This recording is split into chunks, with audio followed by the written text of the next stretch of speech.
मित्रांनो, मी चंद्रकांत लांडे स्वागत करतो तुमचं आपल्या लाडक्या क्रिएटिव्ह मराठी या चॅनलवरती।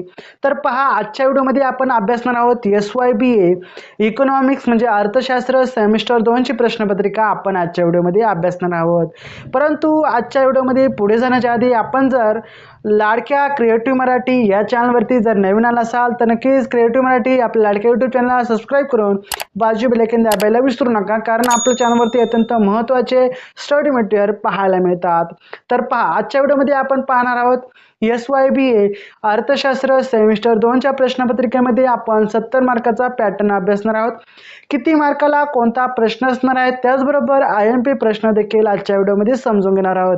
IMP प्रश्न लिहून घेण्यासाठी आपल्याकडे सोबत नोटबुक ठेवा, जेणेकरून मी जेव्हा IMP प्रश्न सांगेल तेव्हा तुम्ही लिहून घेऊ शकता तर किंवा स्क्रीनशॉट देखील काढू शकता। तर आजच्या व्हिडिओला सुरू करण्यापूर्वी इंट्रो पहा आणि आजच्या व्हिडिओला सुरू करूया। तर चला इंट्रो पाहूया।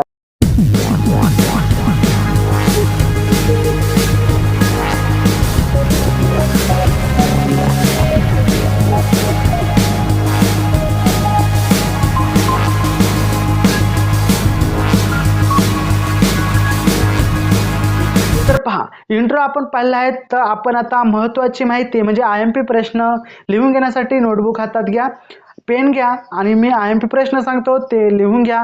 त्याचबरोबर तुम्हाला तो प्रश्न समजून सांगतो किती मार्काला आहे हे देखील समजून जाणार आहेत। त्यासाठी आपल्याला स्क्रीनवरती जायचं आहे। तर चला स्क्रीनवरती पाहूयात। तर पहा विद्यार्थी मित्रांनो, आपण स्क्रीनवरती आलेलो आहे।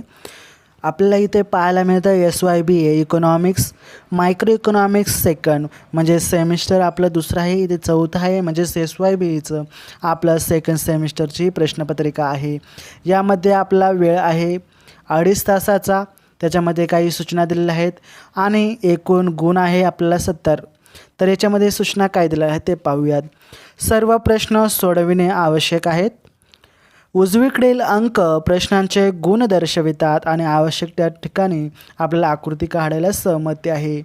तर चला आपण प्रश्न क्रमांक पहिला अभ्यासूयात। प्रश्न क्रमांक 1 आहे, खालील प्रश्नांची 1 किंवा 2 वाक्यामध्ये उत्तरं लिहायची आहेत, कोणतेही 8 लिहायचे आहेत आणि 16 मार्कासाठी हा प्रश्न असणार आहे।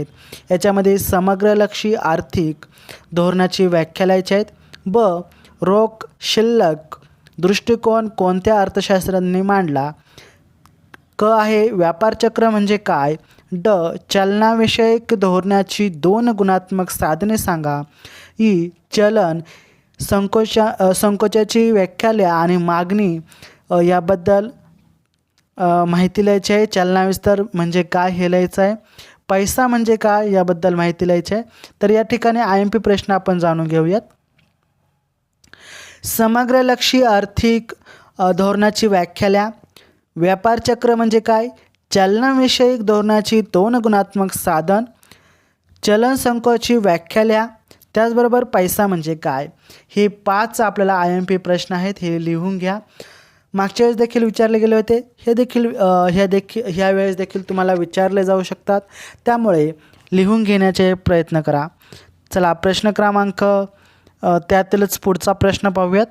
पैशाची प्राथमिक कार्य लिहा, चलनाविषयक धोरणाचे अर्थ सांगा आणि व्यापार चक्राचे कोणते 2 परिणाम सांगा। असे एकूण आपल्याला 8 प्रश्न पाहायला मिळतात। प्रश्न क्रमांक 2 जाणून घेऊयात। प्रश्न क्रमांक 2 हा आपल्याला 16 मार्कासाठी असणार आहे। प्रश्न क्रमांक 2, थोडक्यात तर लिहा कोणतेही 4 मंदीच्या काळातील चलनाविषयक धोरण आपल्याला स्पष्ट करायचं आहे। अप्रश्न। ब आहे, खर्च दाब निर्मिती चलनाविस्ताराची संकल्पना स्पष्ट करा। क आहे, पैशाची दुय्यम कार्य लिहा। ड आहे, व्यापार चक्राच्या अवस्था स्पष्ट करा। ई आहे, समग्रलक्षी आर्थिक धोरणाची उद्दिष्ट लिहा आणि फ आहे, व्यापार चक्राची वैशिष्ट्ये स्पष्ट करा। असे एकूण आपल्याला प्रश्न दिलेले आहेत। यामध्ये आपल्याला 4 लिहायचे आहेत, कोणतेही 16 मार्कासाठी हा प्रश्न असणार आहे। IMP जाणून घेऊयात।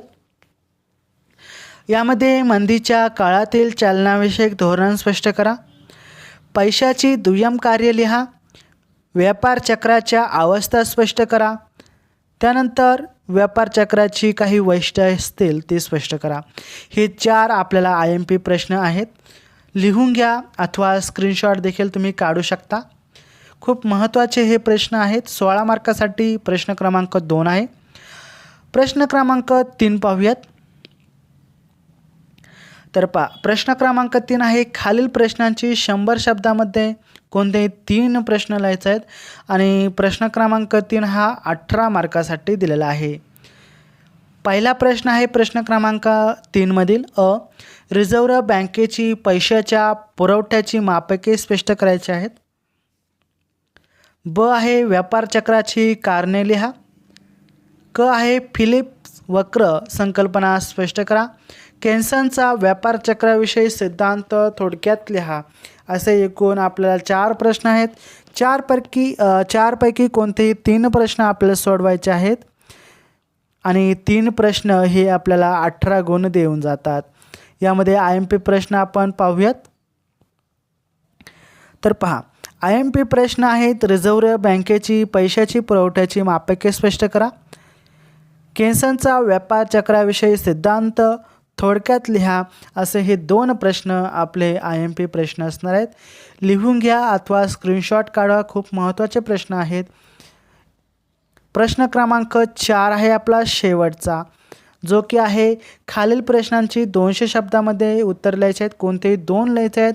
20 मार्कासाठी म्हणजेच एक प्रश्न आपल्याला 10 मार्कासाठी आहे. 10 + 10 = 20 म्हणजे 20 मार्कासाठी हे 2 प्रश्न असणार आहेत. त्याच्यामध्ये प्रश्न कोणते आहेत ते पाहूयात. आहे राजकोषीय धोरणाची साधने आणि मर्यादा स्पष्ट करा. ब आहे फिशर यांच्या चलन संख्यामान सिद्धांत स्पष्ट करा. चलनविस्तार म्हणजे काय, चलन विस्ताराचे प्रकार स्पष्ट करा. असे 3 महत्त्वाचे प्रश्न आहेत. 3 पैकी कोणतेही 2 लिहायचे आहेत. 2 प्रश्न हे 20 मार्कासाठी असणार आहेत. म्हणजे एक प्रश्न 10 मार्कासाठी.